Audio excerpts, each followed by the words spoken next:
네, 성도님 안녕하십니까? 매주 수요일 진행되는 다니엘서 연구 모임에 참석하신 모든 분들을 환영합니다. 특별히 온라인으로 이 시간에 함께 동참하신 모든 분들에게 하나님의 동일한 은혜가 함께 하시길 바랍니다. 기도하고 오늘 이 순서를 시작하겠습니다. 감사하신 하늘에 계신 아버지 하나님, 오늘 저희에게 새로운 한 날을 주시고 또 특별한 뜻을 가지고 이 자리에 참석할 수 있도록 도와주셔서 감사합니다. 우리에게 빛과 같이 확실하고 뚜렷한 예언의 말씀을 주셨으니 우리가 이 말씀을 깨어 연구할 때에 성령님 지혜를 주셔서 우리가 밝히 이해할 수 있도록 도와주시고 이 예언의 말씀을 풀어 해석함으로 우리가 더욱더 믿음의 확신을 가질 수 있도록 인도하여 주시옵소서. 시종을 주께 의탁하오며 이 모든 말씀 예수님의 이름으로 기도합니다. 오늘은 제 11과에 대한 말씀을 함께 나눠보도록 할 텐데요. 특별히 이 11과는 다른 장에 비해서 조금 범위가 많습니다. 그래서 절반을 나눠서 오늘 목록 여러분들께서 보시는 책 18번까지 함께 다루도록 하겠습니다. 그리고 나머지 이후에 해당되는 부분은 다음 주에 또 살펴보도록 하겠습니다. 제 11과는 마지막 때에 관한 예언들이라는 제목인데요. 오늘 주제절을 함께 읽겠습니다. 이제 내가 마지막 날에 내 백성이 당할 일을 내게 깨닫게 하러 왔노라. 이는 이 환상이 오랜 후의 일임이라 하더라. 다니엘 10장 14절 말씀입니다. 먼저 1번에 대한 내용을 보시기 전에 이 다니엘서 11장은 상당히 난해한 해석으로도 많은 사람들이 이해하기 쉽게 되어 있지 않은 부분들이 있습니다. 하지만 분명한 것은 역사적 사실이 그러했고 또 말씀이 예언으로 성취되었던 것을 우리가 오늘 이 시간을 통해서 확인할 수 있을 것입니다. 여러분들께서 오늘 이 교과서에 나오는 여러분들이 보시는 교재에 나오는 내용들을 눈으로 직접 읽어보시고 이 내용들에 대한 조금 더 설명이 필요한 부분들을 제가 좀 가미해서 설명을 해드리도록 하겠습니다. 어떠한 배경에서 11장에 기록된 다니엘서의 마지막 예언이 계속되고 있는가? 이제 내가 마지막 날에 내 백성이 당할 일을 내게 깨닫게 하러 왔노라. 내가 또 메대 사람 다리오 원년에 일어나 그를 도와서 그를 강하게 한 일이 있었느니라. 다니엘 11장은 상징이 아닌, 지금까지는 계속 상징이었잖아요. 금신상도 그렇고 짐승들도 그렇고. 근데 이 다니엘서 11장은 상징이 아닌 사실적이고 서술적인 기록으로 되어 있으면서도 앞서 말씀드린 대로 가장 난해한 예언 중 하나입니다. 그러나 11장 내용이 기록된 목적은 여기 빨간색 부분 글씨 되어 있죠. 마지막 날 내 백성이 당할 일을 깨닫게 하는 것이라고 명백하게 제시되어 있습니다. 다니엘의 시대 이후로부터 세상 종말까지 계속되는 선악간의 싸움이 서술되어 있는 것이죠. 다니엘 11장은 사실상 다니엘서 8장의 연장으로 보시면 됩니다. 그러니까 8장을 확대 해석해 놓은 것으로 보면 좀 이해하기 쉬울 것 같아요. 다니엘서 8장은 우리가 어떻게 배웠죠? 세상의 어떤 나라로부터 하나님들의 백성들과 또 하나님의 성소가 당하는 고난과 핍박에 대한 역사를 우리가 확인할 수 있었죠. 따라서 11장도 그러한 내용을 상당히 세부적으로 다루고 있는 것을 우리가 염두에 두시고 오늘 내용을 살펴보겠습니다. 그리고 이 역사라고 하는 것이 사실 뭐 이 두부의 모를 잘라서 확 명확하게 구획을 지을 수 있는 것이 아니라 뭐 수많은 여러 가지 요인들이 서로 영향을 주고 받으며 또 결부되어 있기 때문에 이 해석의 난해함을 피할 수는 없습니다. 세상 많은 역사가들과 종교학자들이 이 다니엘서에 대해서 연구를 했지만 명확하게 결론이 나진 않았어요. 더욱이 다니엘서 8장과 11장은 참 중요한데 이 구속의 역사와 또 세상의 역사가 뒤섞여서 진행되고 있기 때문에 그 복잡성과 난해함이 다른 장에 비해서 더 큰 것이죠. 그러나 그 중요한 중요성과 예언의 치밀함은 우리가 앞서 살펴봤고 앞으로도 살펴보시면 알겠지만 매우 놀라운 것입니다. 계시가 주어지던 당시인 페르시아의 초기부터 헬라가 일어날 때까지 어떤 역사가 계속될 것인가? 이제 내가 참된 것을 내게 보이리라. 보라, 바사에서 또 새 왕들이 일어날 것이요 그 후에 넷째는 그들보다 심히 부요할 것이며. 여기서 말하는 새 왕은 다니엘이 이 계시를 받을 당시에 바사 왕 고레스 이후로부터 일어날 새 왕을 말하는 것입니다. 고레스 이후로부터 유대인들에게 매우 호의적이었던 이 고레스 왕은 주전 530년 페르시아 동부 지역 유목민들의 반란을 진압하기 위해 출전했다가 그대로 전사했습니다.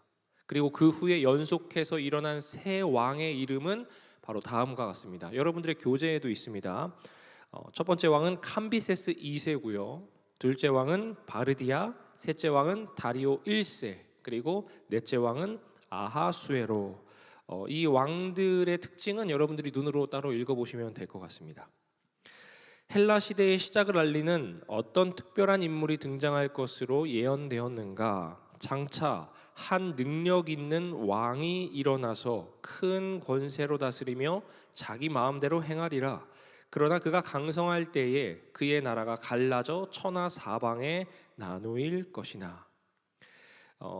우리가 앞서 계속해서 살펴봤듯이 페르시아 제국 이후에 나타난 능력 있는 왕은 두말할 것도 없이 헬라의 누구죠? 알렉산더 대왕이죠. 그는 젊은 나이에 아주 짧은 기간 동안에 이 세계를 정복했습니다. 그러나 그가 한창 세력을 떨치고 있을 때 33살이라는 아주 젊은 나이에 요절했고 그의 나라는 나눠졌습니다. 이미 우리가 7장과 8장에서 설명한 대로 알렉산더의 헬라 제국은 그가 죽은 후에 네 나라로 분열이 됐습니다.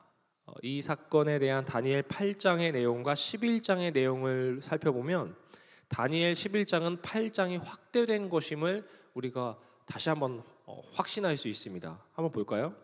다니엘서 8장 8절에 이런 말씀이 있어요. 수염소가 스스로 심히 강대하여 가더니 강성할 때에 그 큰 뿔이 꺾이고 그 대신 현저한 뿔 넷이 하늘 사방을 향하여 났더라. 이 내용과 11장의 내용을 비교해서 한번 보시기 바랍니다. 다니엘 11장 3, 4절입니다. 장차 한 능력 있는 왕이 일어나서 큰 권세로 다스리며 임의로 행하리라. 그러나 그가 강성할 때에 그 나라가 갈라져 천하 사방에 나누일 것이나. 지금 이 말이 어떻습니까? 둘 다 같은 말임을 우리가 확인할 수 있는 것이죠. 그래서 다니엘서 8장 그리고 11장은 같은 내용이지만 8장의 내용을 좀 더 확대해서 설명한 것이 11장의 말씀이다라고 이해하면 좋을 것 같습니다. 이 내용을 우리가 살펴보면 알렉산더가 죽을 때 후계자가 없었고 유복자가 하나 있었습니다. 그래서 그의 부하들이 이 나라를 차지하려고 12년간 전쟁을 치렀고 마침내 4명의 부하 장군들에 의해서 나라가 4개로 나눠지게 됩니다. 이것도 우리가 역시 살펴봤죠. 그 부하 장군들의 이름은 카스안더, 플로테미, 셀류쿠스, 리시마쿠스였습니다. 알렉산더 대왕의 사후 넷으로 나누어진 헬라의 역사는 어떻게 전개될 것이라고 예언되어 있나? 남방의 왕들은 강할 것이나 그 군주들 중 하나는 그보다 강하여 권세를 떨치리니 그의 권세가 심히 클 것이요.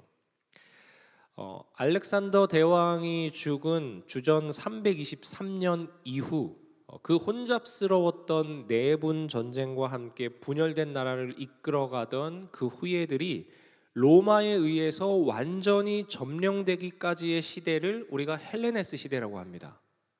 분열 왕국을 지배하던 네 장군들 중 주전 297년에 카산더가 먼저 죽었고요. 그리고 281년에는 리시마코스가 살해당함으로써 그들이 다스리던 왕국이 무너지기 시작합니다. 여러분들의 교재에도 보면 이 그림이 있습니다. 그 후 분열된 헬라 제국은 이제 팔레스틴 지역의 예루살렘을 중심으로 해서 북쪽에는 시리아와 소아시아 동부를 다스리는 셀류쿠스 왕조가 시리아라는 이름으로 들어섰고요. 그리고 남쪽은 이집트를 차지한 프톨레미 왕조가 들어섰습니다. 그러다 보니 이들 남북방 이 왕조의 정확하게 이 중간에 위치한 예루살렘은 이 두 나라가 전쟁을 할 때마다 엄청난 희생과 또 피해 그리고 고생을 하게 됐겠죠. 그 고래 싸움에 새우등이 터지듯이 두 나라가 전쟁할 때마다 피해를 입었습니다. 거룩하고 그리고 영화로운 땅이라고 소개된 이 예루살렘이 저주받은 싸움터가 된 것이죠. 이러한 고난의 역사는 로마 제국이 나타나 그들을 점령함으로써 일단락이 됐지만 유대인들에게 대한 로마의 박해도 극심한 시련이 됐습니다. 남방 왕들은 강할 것이나 그 군주들 중 하나는 그보다 강하여 권세를 떨치리니 그의 권세가 심히 클 것이요. 그렇게 분열된 이 헬라 제국의 첫 번째 왕, 그러니까 남방 왕, 첫 번째 남방 왕은 이 프톨레미 1세이고 그는 굉장히 강했습니다. 그래서 성경에도 보면 그 군들 중 하나라고 했는데 이 네 장군들 중 하나인 셀류쿠스 1세를 말합니다. 그는 처음에는 남방 왕인 이 프톨레미의 수하에 있었어요. 처음에는. 나중에는 매우 강성해지면서 이 북방의 시리아를 비롯해서 알렉산더의 옛 영토의 대부분을 차지하게 됐죠. 그래서 그를 성경에서 북방 왕이라고 표현하고 있는 것입니다. 남방 이집트와 북방 시리아는 처음에 서로의 공존을 위해 어떠한 노력을 했는가? 몇 해 후에 그들이 서로 단합하리니 곧 남방 왕의 딸이 북방 왕에게 가서 화친하리라. 북방 왕 셀류커스 1세가 죽은 지 얼마 후 이 남방 왕 프톨레미 2세가 자신의 딸 베레니케를 북방 왕 안티오쿠스 2세와 혼인시켜서 결혼 동맹을 체결하게 돼요. 안티오쿠스는 이 결혼을 위해서 본처인 라오디케와도 이혼을 했다고 합니다. 이혼을 하고 그 왕의 딸과 결혼을 한 거죠. 그렇게 이 두 나라는 당분간 평화가 유지되는 것처럼 보였습니다. 근데 공주의 아버지인 남방왕 프톨레미 2세가 죽은 후 아까 이혼하고 결혼했다 그랬잖아요. 이 남편을 빼앗겼던 이 안티오코스 2세의 전처 라디오케아가 그 남편 안티오코스 2세를 그와 함께 결혼한 그 공주 베레니카와 함께 같이 낳은 자식들과 다 함께 살해를 합니다. 보복을 하는 거죠. 그리고 그렇게 북방왕의 공주와 남방왕이 모두 힘을 잃은 것입니다. 그 공주의 힘이 쇠하고 그 왕은 서지도 못하며 이 말씀이 예언에 성취된 것이죠. 그 공주와 그를 데리고 온 자와 그를 낳은 자와 그때 도와주던 자가 다 버림을 당하리라. 이 말씀은 어떻게 성취가 됐냐? 남방왕 프톨레미 2세의 공주 베레니케가 살해될 때 그를 북방 왕에게 결혼시키기 위하여 모시고 온 시녀들도 그 당시 함께 다 살해됐다고 합니다. 도와주던 자는 안티오코스 2세인데 그도 살해됐고 그를 낳은 자, 즉 공주의 아버지 프톨레미 2세는 이미 죽어 있었습니다. 한마디로 모두가 다 버림을 당했던 것이죠. 남방 왕국과 북방 왕국의 싸움은 어떻게 더욱 치열해졌는가? 그러나 그 공주의 본 족속에게서 난 자 중에 한 사람이 왕위를 이어 권세를 받아 북방 왕의 군대를 치러 와서 여기 붉은색 글씨로 표현된 그 공주의 본 족속에게서 난 자는 남방 왕 프톨레미 2세가 죽은 후 그를 이어서 왕이 된 프톨레미 3세, 즉 북방 왕에게 시집 가서 살해당한 그 공주의 오빠입니다. 근데 동생이 죽임을 당하니까 화가 나요, 안 나요? 내 동생이 죽었는데 화가 나겠죠. 그래서 그는 그 동생을 죽인 북방 왕을 보복하기 위해 전쟁을 시작하게 됩니다. 6회 연합 작전으로 북방 시리아를 침략했고 승리해서 안디옥과 실루기아를 점령했죠. 실제로 그 신들과 부어 만든 우상들과 은과 금의 아름다운 그릇들은 다 노력하여 애굽으로 가져갈 것이요. 그렇게 북방을 공략해서 성공한 이 프톨레미 3세는 또 다른 지역을 침공하던 중에 이집트에서 반란이 일어났다는 소문을 듣고 급히 귀국하게 되는데, 그 돌아오는 길에 북방 나라에서 금 4천 달란트와 2,500개의 우상들을 애굽에 가져가게 됩니다. 그리고 이 전쟁을 역사적으로 제3차 시리아 전쟁이라고 부르고, 그 후 얼마 동안 이 북방과 남방 간의 전쟁은 없었습니다. 그 후에도 남방 왕 이집트와 북방 왕 시리아는 어떻게 끝없는 보복 전쟁을 계속했는가? 다니엘 11장 10절과 12절은 4차 시리아 전쟁을 예언하는 것인데요. 북방 왕의 아들들은 계속해서 이 남방 왕국을 향한 보복 전쟁을 준비했습니다. 그러나 그의 아들들이 전쟁을 준비하고, 남방 왕에게 침략을 당한 이 북방 왕 셀류쿠스 2세는 말에서 떨어져서 죽었고요. 그의 맏아들 셀류쿠스 3세가 즉위했지만 3년을 채 채우지 못하고 죽었습니다. 그리고 그 뒤에 안티오쿠스 3세가 즉위했고, 그는 군대를 정비하여 주전 219년에 프톨레미 3세에게 빼앗겼던 그 실루기아를 점령하는 데 다시 성공합니다. 그리고 그 이듬해에는 남부 시리아와 팔레스틴과 요단 동편까지 장악하게 되죠. 남방 왕은 크게 노하여 나와서 북방 왕과 싸울 것이라. 그렇게 침략을 당하고 땅을 빼앗긴 남방 왕이 가만히 있을 리가 없었습니다. 남방 왕 프톨레미 4세는 보병 7만과 기병 5천과 전투용 코끼리 73두를 거느리고 북방 왕이 주둔해 있는 이집트 국경 근처 가사 근방에 있는 라피아에 왔습니다. 북방 왕의 병력도 만만치 않았는데요. 보병 6만 2천, 기병 6천, 코끼리 102두를 거느리고 있었다고 합니다. 그리고 마침내 남북방에 치열한 전쟁이 벌어졌죠. 주전 217년 6월 22일의 대접전에서 북방 왕 안티오쿠스 3세는 보병 1만 명과 기병 300명을 잃고 4천 명이 포로되는 참패를 당하고 퇴각하게 됩니다. 큰 무리를 사로잡은 후에 그의 마음이 스스로 높아져서 수만 명을 엎드러뜨릴 것이나. 승리에 도취한 이 프톨레미 4세는 팔레스틴 전 지역을 일주하면서 이 개선 행진을 했습니다. 그런데 이 방자한 남방왕 프톨레미 4세는 예루살렘에 이르렀을 때 성전에 들어가서 이 예물을 드린 후에 지성소로 들어가려고 했어요. 근데 지성소는 우리가 알듯이 거룩한 곳이고 아무나 들어갈 수 없는 곳이잖아요. 그래서 그 모습을 본 유대인들이 화가 났고 그를 성전에서 내쫓았습니다.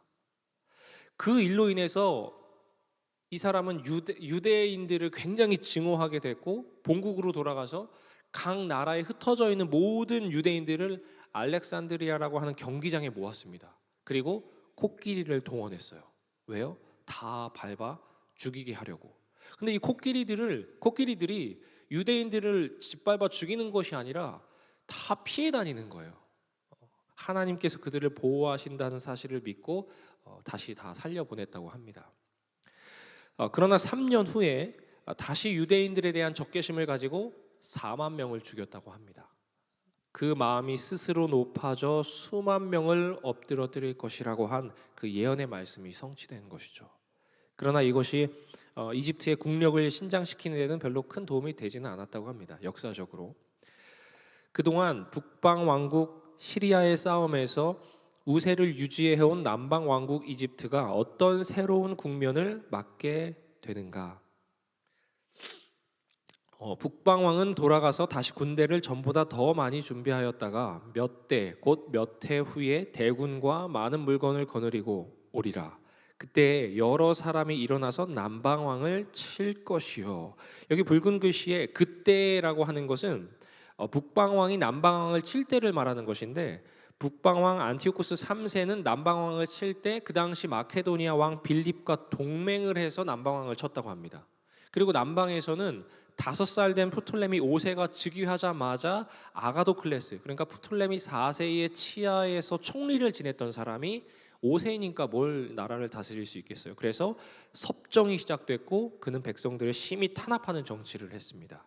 그러자 결과적으로 어떻겠어요? 반란이 많이 일어나게 됐겠죠. 그리고 특히 알렉산드리아의 시민들은 아가도클레스와 그의 가족을 다 진멸했습니다. 그래서 여러 사람이 일어나서 남방왕을 칠 것이라는 이 예언의 말씀도 역사적으로 성취가 된 것이죠. 남방 왕국 이집트와 북방 왕국 시리아의 바쁜 숨가쁜 대결이 마지막 숨가쁜 대결이 어떻게 예언되어 있는가? 이 15절은 이미 14절에 언급된 북방 왕이 남방 왕을 공략하는 내용으로 봐야 됩니다. 이에 북방 왕은 와서 토성을 쌓고, 이 북방 왕 안티오쿠스 3세가 남방을 공격할 때의 상황을 말하는데, 이 토성이란 적의 성을 공격하기 위해서 쌓은 인공산을 말합니다. 북방 왕 안티오쿠스의 군대가 남방 왕국이 점령하고 있는 팔레스틴 지역의 중요한 성들을 공략하기 위해서 쌓은 공성보루를 가리키는 것이죠. 그리고 이 토성을 이용해서 공격하게 될 견고한 성읍이란 히브리어 문자로 방비된 성읍을 말하는 것인데, 그 견고한 성읍이 어떤 성을 말하는지에 대해서는 우리가 이 시기적으로 봐서 주전 201년 상당 기간 동안 포위된 후에 함락된 가자성과 또 주전 198년에 함락된 시돈성일 것이라는 해석이 유력합니다. 세계 역사에서 그렇게 중요하지도 않은 헬라의 남북 왕조의 싸움이 이렇게 자세하게 예언된 까닭이 무엇인가? 여러분, 이 부분에 대해서 한번 생각해 보셨습니까? 성경에 수많은 역사와 나라의 어떤 그 시작부터 시작해서 태동 단계까지 이르를 여러 나라가 있지만 왜 굳이 이렇게 북방과 헬라의, 그것도 헬라의 북방과 남방 왕조의 싸움이 자세하게 기록되어 있었을까요? 다른 나라 큰 더 대제국들의 역사도 있었는데 왜 하필 이 헬라의 남북 왕조의 싸움만 이렇게 자세하게 기록이 되어 있을까요? 네, 이 질문에 대한 답은 하나님과 사탄 사이에 벌어지고 있는 전쟁을 이해해야만 얻을 수 있습니다. 성경은요, 하나님과 사탄 사이에서 벌어지는 전쟁의 이야기인데, 그 전쟁은 우리가 알듯이 에덴 동산에서부터 시작해서 세상 끝날까지 계속 있을 거예요. 이런 측면에서 성경을 볼 때 우리는 성경에서 매우 중요한 한 가지 원칙을 발견하게 되는데, 그것은 바로 하나님의 말씀과 이 예언이 철저하게 하나님과 사탄 사이에서 벌어지는 전쟁의 현장 중심으로 이루어진다는 것입니다. 쉽게 말해 그 나라가 하나님과 사탄의 전쟁의 중심에 있기 때문에 자세하게 예언이 되어 있는 것이죠. 우리가 잘 아는 것처럼 구약 시대 동안 하나님의 유일한 교회는 유대교회였고, 유대교회가 진리를 가지고 있었습니다. 그래서 구약 성경이 이스라엘을 중심으로 기록되어 있는 것이죠. 그런데 하나님께서도 이스라엘을 중심으로 진리를 세우고 보존하시자 이 사단도 똑같이 유대 백성을 공격하는데 모든 초점을 맞추는 것입니다. 구약 성경에 블레셋이 나오고 애굽이 나오는 이유는 그 나라들이 중요해서 나오는 것이 아니라 그들이 하나님의 백성을 공격하고 괴롭혔기 때문에 나오는 것입니다. 또 사람의 눈으로 볼 때 정말 미천하고 작은 사람이라 할지라도 성경에 기록되어 있잖아요. 하나님과 사탄 사이에서 벌어지는 그 전쟁의 현장에서 어떤 중요한 역할을 맡게 되면 그 역시 기록되는 것입니다. 다니엘서에 바벨론이 나오는 이유도, 그 헬라가 나오는 이유도, 그리스가 나오는 이유도 이 세계적인 대제국이기 때문에 성경에 나오는 것이 아니라 바벨론이 하나님께서 택하신 그 남방 유다를 침공해서 하나님의 백성들을 포로로 잡아갔기 때문에 등장하는 것이죠. 실제로 북방 왕국 시리아의 안티오코스 4세 때에는 어떠한 일이 일어났는가? 이 부분은 여러분들이 교재를 쭉 읽어보시면 이해하기 쉬울 것 같습니다. 헬라의 남북 왕조 시대를 끝낸 신생 강대국 로마의 등장이 어떻게 예언되어 있는가? 넷째 나라죠. 로마의 등장이 어떻게 예언되어 있을까? 11장 16절입니다. 오직 와서 치는 자가 자기 마음대로 행하리니 그를 당할 사람이 없겠고 그는 영화로운 땅에 설 것이요 그의 손에는 멸망이 있으리라. 우리가 다니엘서 8장 4절에 메데바사의 등장을 예언하는 그 수양의 출현을 설명할 때 그것이 의미대로 행하고라는 말이 나옵니다. 의미대로 행하고. 그리고 다니엘 11장 3절에서는 헬라의 알렉산더 대왕이 출현할 때 그가 큰 권세로 다스리며 임의로 행하리라라고 표현을 하고 있어요. 임의로 행하리라. 이러한 사례들을 볼 때 이 임의로 행한다라는 것은 그 임의로 행하는 자가 나타난다라는 것은 새로운 제국의 출현을 의미합니다. 그러므로 이 구절은 헬라의 왕국들에 이어서 올라온 로마 제국의 등장을 말하는 것으로 우리가 이해할 수 있는 것이죠. 그는 영화로운 땅에 설 것이요. 로마는 주전 64년 마침내 북방왕 시리아를 정복했고 로마의 일개 주로 편입을 시켰습니다. 그리고 63년에는 폼페이 장군이 이끄는 군대가 예루살렘을 점령하고 성전을 유린하면서 12,000명의 유대인을 죽이고 유대 나라를 로마의 지배하에 두었습니다. 이렇게 해서 아름다운 땅, 영화로운 땅, 팔레스틴의 유대 나라는 주후 70년 예루살렘 성이 완전히 망할 때까지 로마의 지배를 받게 됐던 것이죠. 시리아와 유다를 멸망시킨 로마의 발걸음이 어떻게 이집트까지 이르게 되는가?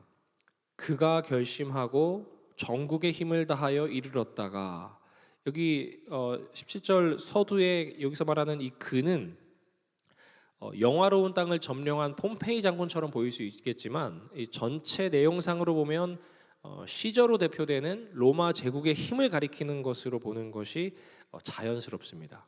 이 무렵 로마의 정치는 매우 다양한 변수들이 작용하고 있었는데요. 폼페이 장군은 원래 유명한 사람이 아니었어요.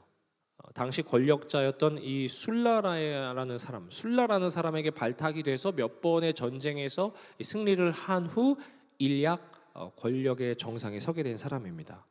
그러나 그의 주변에는 이 권력에 대한 야심을 불태우고 있는 크라수스와 율리우스 카이사르라는 사람이 있었고 결국 그 세 사람에 의한 제1회 삼두 정치가 시작되었습니다. 그와 화친할 것이요 또 그 여자의 딸을 그에게 주어 그의 나라가 망하게 하려 할 것이나. 이 카이사르가 이집트에 입성하기 전에 폼페이는 이집트 사람에 의해서 살해됐습니다. 그때까지 이집트는 아직 로마의 영토로 병합되지는 않은 상태였는데 이 카이사르는 이제 이집트를 로마의 속국으로 만들 수 있는 어떤 한 기회를 잡은 것이죠. 그러나 성경의 예언은 그와 화친할 것이라고 했는데 이 일이 실제로 역사적으로 어떻게 이루어졌죠? 우리가 잘 아는 대로 폼페이를 공격하기 위해 남방 왕국 이집트에 내려간 이 카이사르는 그곳에서 프톨레미 12세의 아들인 프톨레미 13세와 그의 누이였던 클레오파트라 사이에서 벌어진 왕위 계승 싸움에 휘말려 알렉산드리아 전쟁에 개입하게 되죠. 카이사르는 전쟁에서 승리를 거두고 이 클레오파트라 7세를 왕위에 오르게 하여 그녀와의 사이에서 아들 카이사리온, 프톨레미 15세죠. 그를 낳았고 그리고 그렇게 이집트와 화친하게 된 것입니다. 여기서 말하는 이 여자의 딸, 또 여자의 딸을 그에게 주어라고 했는데 이 여자의 딸이란 여자 중에 여자, 그러니까 미인이라는 뜻입니다. 그 정도로 미인이라는 것이죠. 그녀가 바로 카이사르를 유혹해서 자기를 돕게 한 이 세계사의 절세 미인으로 알려진 클레오파트라입니다. 그의 나라가 망하게 하려 할 것이나 이루지 못하리니.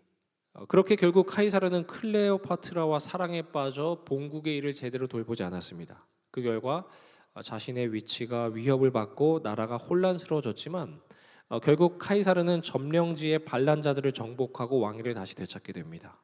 이와 관련된 사건이 다음 절에 나옵니다. 그 후에 그가 그의 얼굴을 바닷가로 돌려 많이 점령할 것이나. 여기서 이 말하는 이 그 후에는 이집트와 화친한 후를 말하는 것이고요.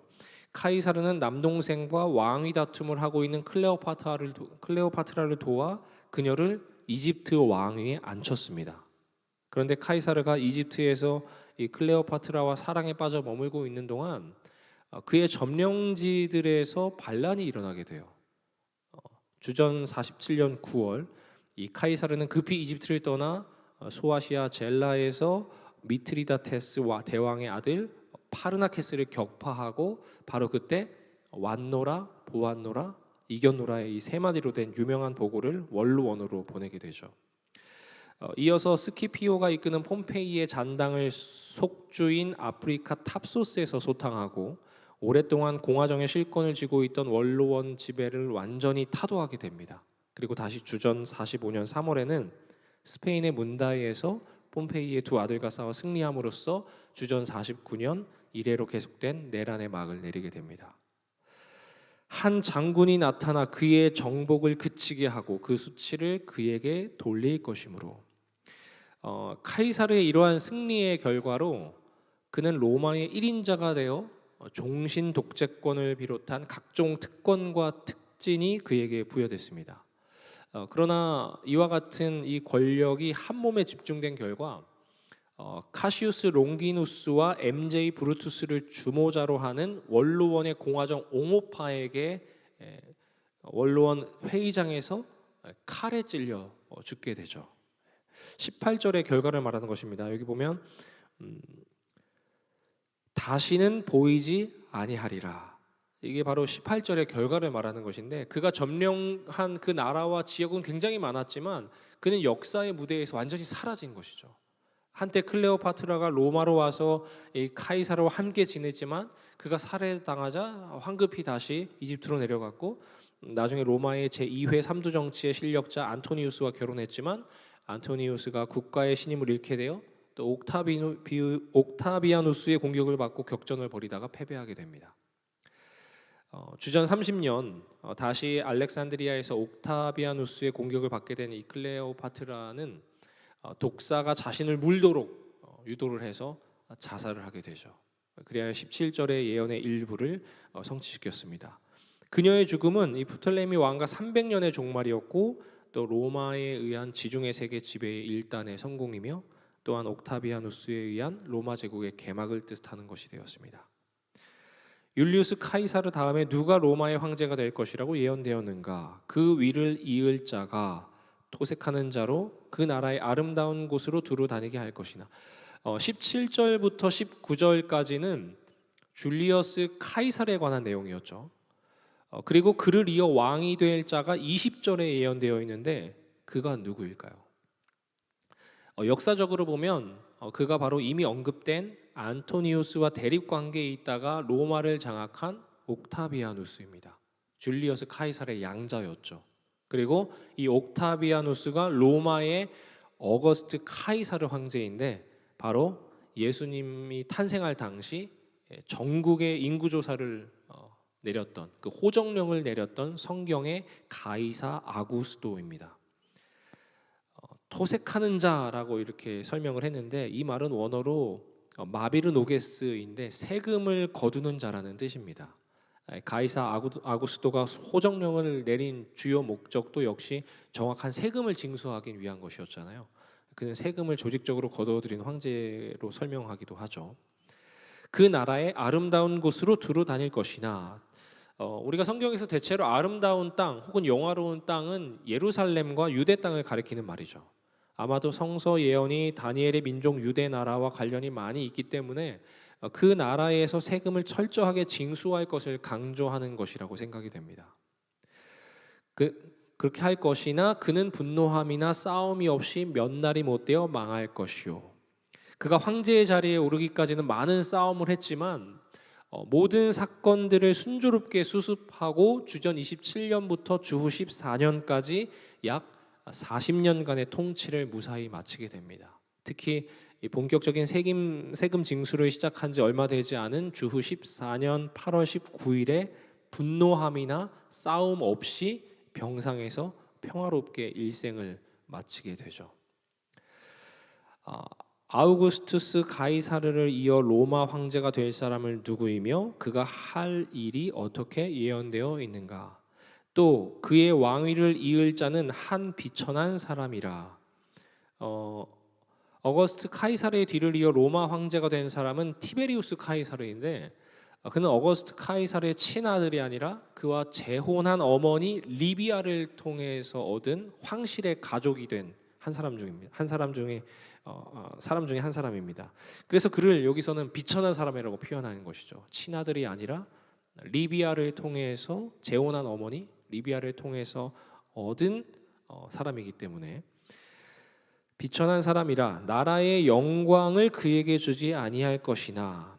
이 리비아가 그의 아들에게 왕위를 달라고 했을 때 이 어거스트 카이사르가 이렇게 말을 했어요. 당신의 아들이 로마 제국의 자주색 옥을 입기에는 너무 비열하다. 이렇게 말을 했대요. 그러면서 그 요청을 거절했다고 합니다.